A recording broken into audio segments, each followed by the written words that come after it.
নমস্কার বন্ধুরা, ঝর্ণা কিচেন সবাইকে স্বাগত। আশা করি সবাই ভালো আছেন। আজকে আরেকটা রেসিপি নিয়ে আসছি। আজকে তৈরি করব ফ্রাইড রাইস। আমরা এখানে চিকেন মাংস নিয়েছি 1 কেজির মতো, হাড় ছাড়া ঠিক এভাবে ছোট ছোট আকারে কিউব করে কেটে নিয়েছি। আর আমরা এখানে নিয়েছি চিংড়ি মাছ 250 গ্রামের মতো।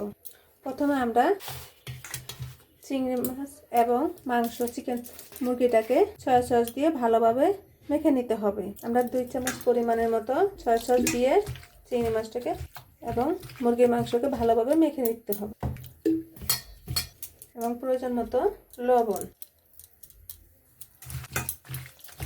প্লিজ বন্ধুরা, এখনো যারা সাবস্ক্রাইব করেন তারা একটি সাবস্ক্রাইব করে দিবেন এবং একটি লাইক করে দিবেন। আপনারা পাশে থাকবেন, নতুন নতুন রেসিপি নিয়ে আপনাদের সামনে হাজির হব। আমরা 5 মিনিটের মতো রেস্টে রেখে দিব। আর আমরা এখানে নিয়েছি 1 কাঠির মতো পেঁয়াজ কুলি, ঠিক এভাবে গোল গোল করে কেটে নিয়েছি। আর মাঝারি সাইজের 4 থেকে 5টি গাজর এভাবে কুচি করে কেটে নিয়েছি। আর আমাদের লাগছে এখানে 6 থেকে 7টি কাঁচা লঙ্কা, আমরা এভাবে ডিজাইন করে এভাবে কেটে নিয়েছি। 1.5 চামচ পরিমাণ করে আদা বাটা এবং রসুন বাটা। বড় সাইজের 3টে পেঁয়াজ কুচি করে নিয়েছি। আর ফ্রাইড রাইসের জন্য বেশি পরিমাণে আমরা 15 থেকে 20টির মতো এখানে লবঙ্গ নিয়েছি। আপনারা অবশ্যই লবঙ্গটা পরিমাণে একটু বেশি পরিমাণে দিতে হবে, কারণ ফ্রাইড রাইসের ফ্লেভারটাই আসে লবঙ্গ থেকে। আর এখানে 8টি ছোট বড় এলাচ নিয়েছি, 6 টুকরো দারচিনি নিয়েছি। আর আমরা এখানে নিয়েছি বাটার। আরও এখানে 5 থেকে 6 চামচের মতো টমেটোর সস। 3টে মুরগির ডিম নিয়েছি। আর আমরা ফ্রেশ চিনি গুঁড়া সুগন্ধি চাল নিয়েছি। আমরা 1 কেজি পরিমাণের মতো ফ্রেশ চিনি গুঁড়া চাল নিয়েছি। প্রথমে আমরা পেঁয়াজগুলি এবং গাজর কুচিগুলো ভেজে নিব। আমরা 1.5 চামচ পরিমাণের মতো এখানে বাটার দিয়ে দিব। বাটারটা দিয়ে রান্না করলে পুরোপুরি রেস্টুরেন্টের মতো আসে এবং খেতে দুর্দান্ত হয়। গাজর এবং পেঁয়াজগুলো একসাথে দিয়ে দিব, ভেজে নিব। প্রয়োজন মতো লবণ দিয়ে দিব। আমরা এখানে কিন্তু চাউল সিদ্ধ করে নিই, আমরা একসাথে এবং খুব সহজেই ঝরঝরে ফ্রাইড রাইস রান্না করব। আমরা এখন নামিয়ে নেব। ঠিক এরকম হলে আমরা নামিয়ে নেব। আমরা এখানে 1/2 চামচ পরিমাণের মতো আবার বাটার দিয়েছি। এখন চিংড়ি মাছগুলো ভেজে নেব। চিংড়ি মাছগুলো ভাজা হয়ে গিয়েছে, এখন আমরা নামিয়ে নেব। এখানে আমরা 3টি ডিম ভেঙে দিয়েছি। এখন সামান্য পরিমাণ লবণ দিয়ে আমরা ভেজে নেব।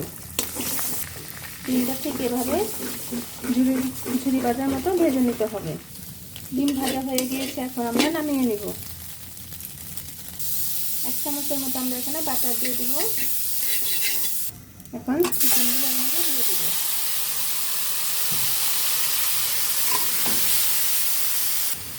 আধা চামচ পরিমাণের মতো হলুদ, ধনিয়ার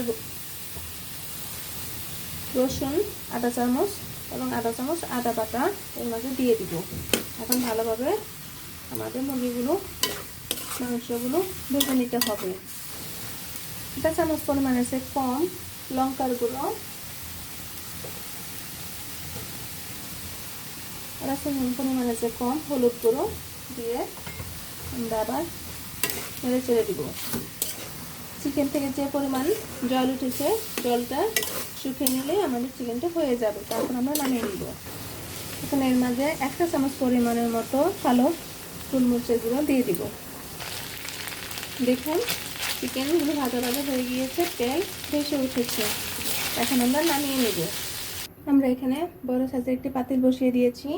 এখানে 1 চা চামচ পরিমাণের মতো বাটার দিয়ে দিব। এখন আদা বাটা, রসুন বাটা, পেঁয়াজ কুচি এবং লবঙ্গ, এলাচ, দারচিনি দিয়ে দিব। এখন ভালোভাবে নেড়ে চেড়ে দিতে হবে। এখন এভাবে ভালোভাবে ভাজা ভাজা করে দিতে হবে। এখন কাঁচা লঙ্কা কুচিগুলো এর মাঝে দিয়ে দিব। আপনার ঝালটা আপনি পছন্দ অনুযায়ী দিয়ে দিবেন।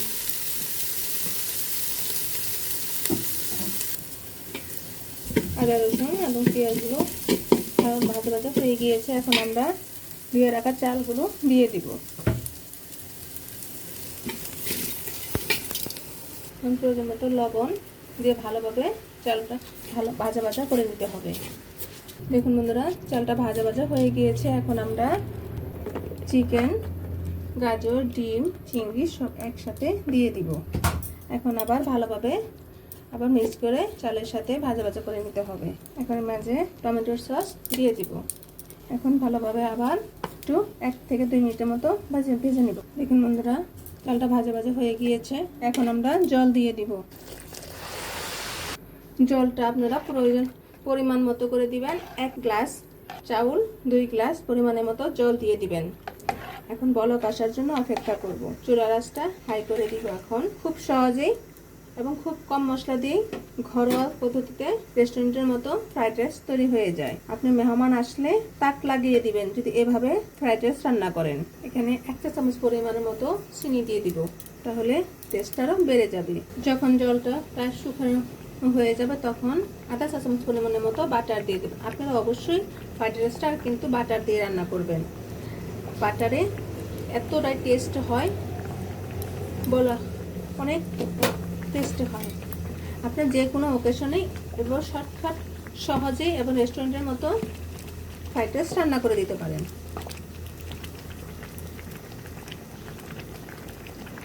এখন চুলার আঁচটা কমিয়ে আমরা দমে দিয়ে রাখবো। দেখুন, ঠিক যখন এরকম ভাবে জলটা শুকিয়ে যাবে তখন আমরা চুলার আঁচটা একদম লোতে রেখে ঢাকনা দিয়ে ঢেকে রাখবো। দেখুন বন্ধুরা, আমাদের ফ্রাইড রাইসটা হয়ে গিয়েছে। কত সুন্দর ঝরঝরে হয়েছে। এখন আমরা নামিয়ে নিব। দেখুন বন্ধুরা, আমাদের ফ্রাইড রাইস হয়ে গিয়েছে। কত সুন্দর দেখাচ্ছে, যেমন ঝরঝরে তেমন টেস্টি হয়েছে। আপনারা অবশ্যই কমেন্টে জানাবেন এবং একবার হলো বাসায় এভাবে খুব সহজেই তৈরি করে নেবেন। আপনারা অবশ্যই কমেন্টে জানাবেন কেমন হলো। কত সুন্দর দেখাচ্ছে। ভিডিওটা দেখার জন্য ধন্যবাদ। Thank you.